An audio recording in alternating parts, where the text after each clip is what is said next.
What's going on, everybody? It's Clint from the Die Hard MMA podcast. This is the episode for UFC Vegas 22. Make sure you click that link below, head on over to odds.com, give us a thumbs up, and good luck on all your betting action this week. Is going to be Bruno Silva taking on JP Buys. And man, this is one of those fade the hype type of spots. Like a lot of people, I've already seen the traction on Twitter. A lot of people are taking Bruno Silva in this spot as an underdog. Right now, we've got Bruno Silva at plus 150. He just dipped down to plus 135 after opening up at plus 220. JP Buys the slight favorite. Man, Bruno Silva, this guy is discount Henry Cejudo. Like, he does absolutely everything that Henry Cejudo does, just not quite as good. He's a strong wrestler. He's got that style, that karate style striking, very good jiu-jitsu game, heavy calf kick.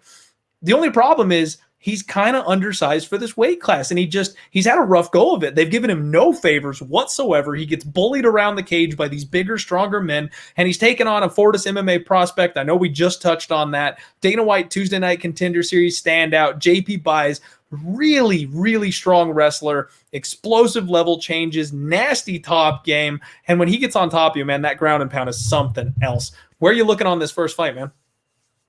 It's tough. You know, it's funny. The guy he beat on Contender Series is a guy just by looks for whatever reason. I always confuse with Bruno Silva, although obviously you say the fight ready and everything clicks. And it's funny, yeah, the connection as well. However, you look at guys like Tajir Ulanbekov or David Dvorak, who, you know, much more technical and not a lot of name value I know there, but that's not a terrible loss. You know, this guy's went to draw with Casey Kenny. The point is he's went to a decision, whereas you talk about fading the hype. Oftentimes with those hype, with the Contender Series guys, it's the lack of going to a decision. And you see that in both wins and losses with the JP Buys angle. He's got Greco-Roman and wrestling accolades as far as experience and competition goes.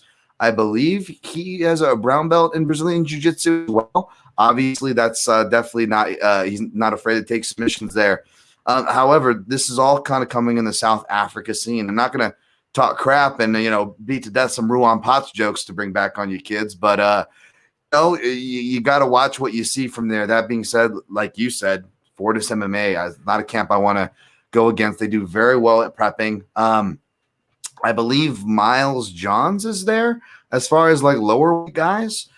So he'll have, you know, some good wrestling and a body to work. I haven't done the full investigation on going to this young man's Instagram page, but I could see why he's a favorite. I don't think he should have been that wide, regardless of whether I side with Bruno Silva. I don't hate Buys being opened as a slight favorite, which means I don't hate the action coming in on Silva. I may end up siding with the Brazilian myself, who I believe is a Brazilian Jiu-Jitsu black belt and has some legitimate tournament competition. I feel you there, man. Okay. Real quick, shout out to Dog MMA, 2 a.m. tuning in from South Africa. Thank you for the dedication. And we'll, you know, if you're having a little insomnia, we'll help you out here. Hopefully we won't put you to sleep. I feel you, man. I feel you.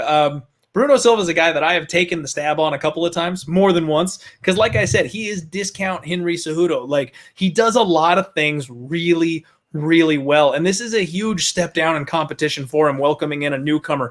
The only problem is the key for Bruno Silva, in my opinion, is he just gets outsized and out grappled, and that's exactly what JP Buys does. Like, out of the people that Bruno Silva has fought so far, JP Buys is by far the most Khabib-esque. Like, he's gonna dive in there on the hips, really go for a takedown, and then once he gets on top of you, you're not getting back up. So this is a spot that I'm going to say is favored or pass, in my opinion, and the more money that comes in on Silva, the happier I am, because if I can get Buys down at a reasonable number, if I can get JP Buys, he's already at minus 150, minus 155 in some places.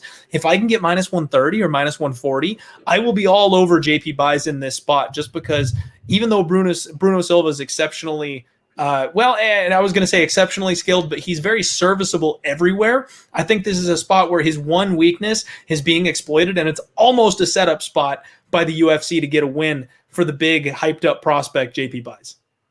Very good point. I'm just checking my notes here. I do grading the winners columns. I haven't gone through to read all of them, and there's actually a decent amount of Contender Series.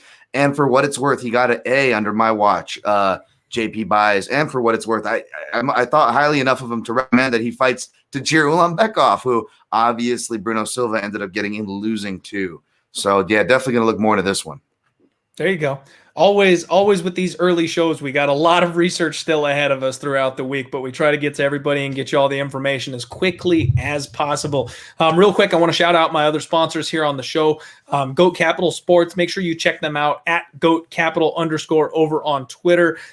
They have super well-priced packages, and they handle all the other sports that I can't give you any information on. I do my best. I'm a complete degenerate in NHL, and I bet that thing every single day.